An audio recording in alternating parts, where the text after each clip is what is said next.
অবশ্যই অনেক বেশি ইম্পর্টেন্ট ছিল, কারণ আজকে যদি আমরা ম্যাচটা না জিততে পারতাম তাহলে আমরা টুর্নামেন্ট থেকেই বাইরে চলে যেতাম। সো আজকের ম্যাচটা আমাদের জন্য অনেক অনেক ইম্পর্টেন্ট ছিল।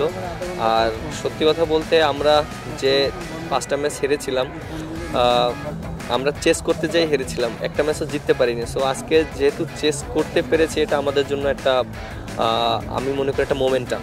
দেখেন, আমার ইনিংসটা অনেক ইম্পর্টেন্ট ছিল।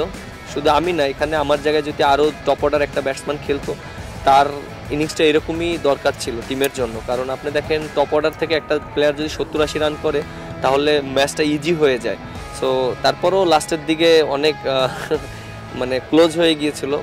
যেহেতু আমরা চেস করতে পারিনি লাস্ট 5টা ম্যাচ, একটু ভয় কাজ করছিল যে কিভাবে করলে ভালো হবে।